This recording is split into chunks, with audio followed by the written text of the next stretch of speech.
Hi there everybody, Dave here from HeyUGuys, and it has been San Diego Comic-Con over the weekend, and as you may have seen on HeyUGuys.com, there has been loads of content going up, one of which was Stranger Things, and I am joined today by the awesome John Lyus, who Hello, is bonjour, everyone. a fellow Stranger Things fan. What we're going to do, we're going to go through the trailer that was released at Comic-Con and just sort of pick out some key moments which we really enjoyed. So, John, if I start playing it and you can shout stop when you would like me to stop. Here we go. Interactive, I love it. Go on then. We gotta do this? Okay, so this is Let's engage. the friends reuniting. This takes place a year after the first season of Stranger Things. What the Duffer Brothers have said about these about the new series is that they are intending to see how the community is trying to get back to a state of normality. So what's more normal than having the kids ride up on their BMXs into an arcade and It's play? quite ET-esque, isn't it, as the first Very, season was? very, very much so. And also, Dragon's Lair is a real of the moment arcade game where they tried to sort of put top quality animation in what was a pretty poor game, but it was one of those moments that didn't go anywhere. But as you can see, the kids are absolutely loving it, and it kind of echoes the Dungeons and Dragons game that they were playing in the very first episode of Stranger Things, because it kind of sets up the tone. In this particular, this massive dragon against this hero there, and he doesn't go well for him. So, but what we start to see here is this is supposed to be the kids getting back to normal, and then there's Will, who of course has come back after his time in the Upside Will's Down. been through it though, hasn't he? He has, and now all his friends are gone. And look at this. This is one of the things that was teased in a previous Comic-Con. So if you stop it there, one of the nice shot. One of the very first posters to come out for season 2 featured the kids on their bikes staring down a long highway, and this kind of dramatic storm was in the distance, which obviously is a pretty poor harbinger of what's to come. One of the things that the Duffer Brothers have said is that Will and his return to the world, which was teased at the end of season 1, he's going to be dealing with this, they call it like a PTSD almost of him coming back into the real world. That's post-traumatic stress disorder for anyone who wasn't sure. It certainly is, and some of the visions, they've said they might be real or they might be just hallucinations because of his his time there, because of the trauma. Yeah, but instantly this sets up. You can see from this show in particular, there's so much more money at play here, because the first season was such a success that I think Netflix have just poured buckets and buckets of cash into it, which is going to be good, I reckon, because the one thing that I liked about the first series is it captured the aesthetic really well, but also the look at that massive monster compared to the season 1 monster. It's in a different league altogether. So that's very Lovecraft-esque, and it's one of those things that. Is that real? Is it what's going to happen? It seems that what they're going to be doing is they're going to be facing off against this, because the Upside Down hasn't gone anywhere at all. And there's many other stories, but I think this is going to be the main one to start off the series. The second episode is called "The Boy Who Came Back to Life," which you can imagine is going to be about Will and his return, to the world, and how people see it. So, was it a dream? Was it a vision? What's going on with Will? That's my favourite thing. It's pretty cool, isn't it? If you weren't sure. Now, one of the things Duff Brothers said is that they're going to be talking about moving out of Hawkins, which is the town in which it's set.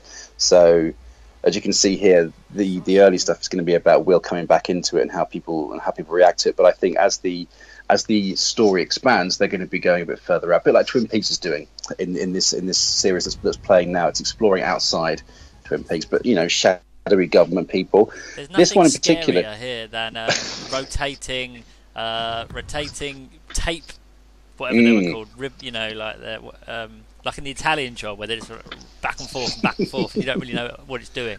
Apparently, it controls traffic lights in that instance. Well, these ones are clearly monitoring Will, because I'm sure that the government know exactly where he's been, and the ending of the last series, we don't know where it's going to be. There's a haircut. In terms of every child of the 80s at one point. Winona Ryder there did the bowl cut on poor Will, as if he hasn't had enough to deal with. He's got that haircut as well.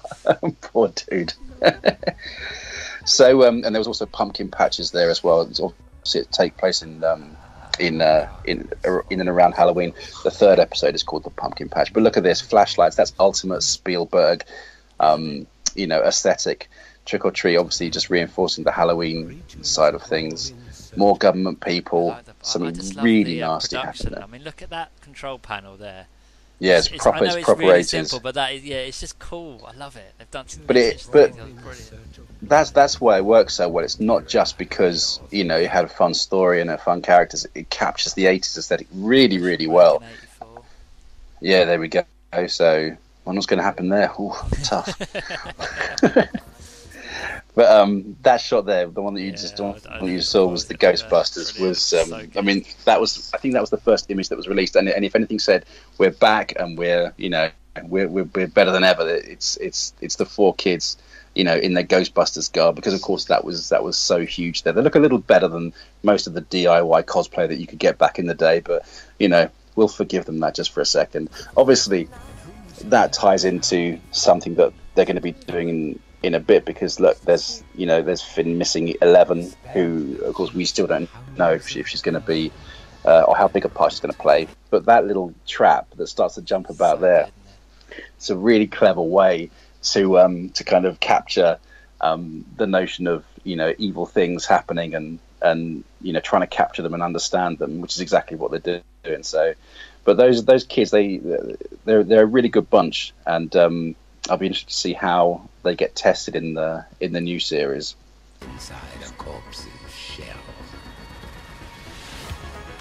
Music.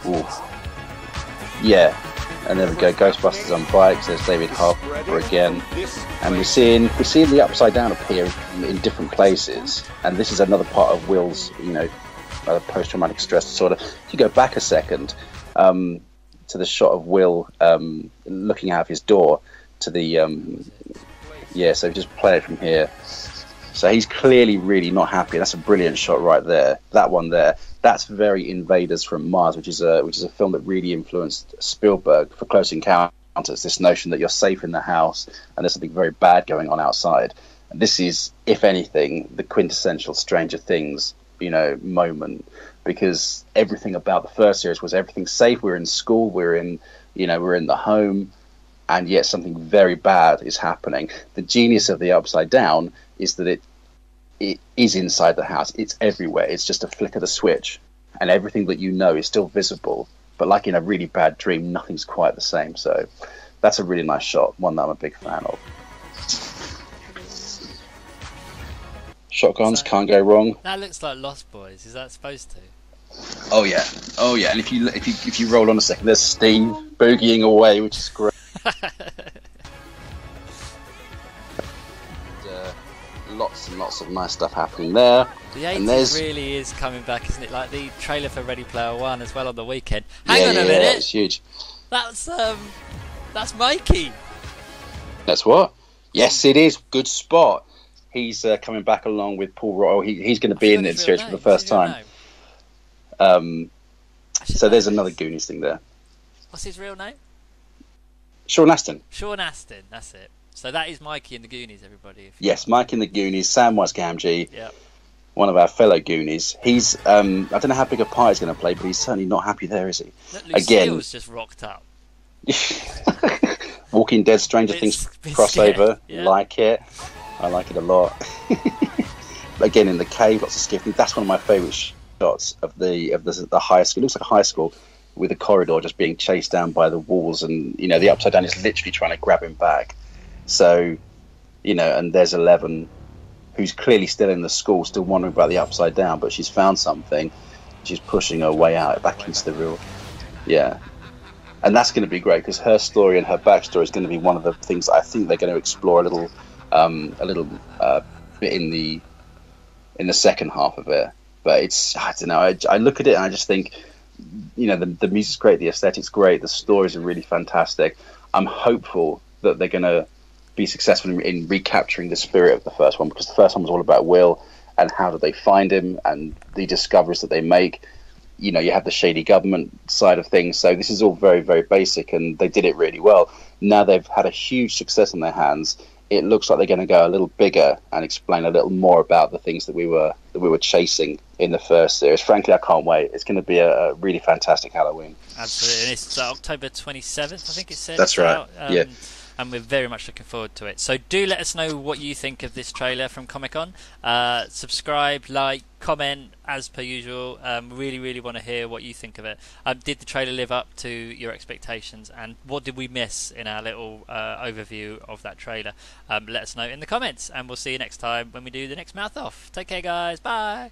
Au revoir. Ladies and gentlemen, you're watching Hey You Guys! Hey, you guys, huh? Hey, you guys. Is that from the Goonies? It is indeed, yeah. Nice. Hey,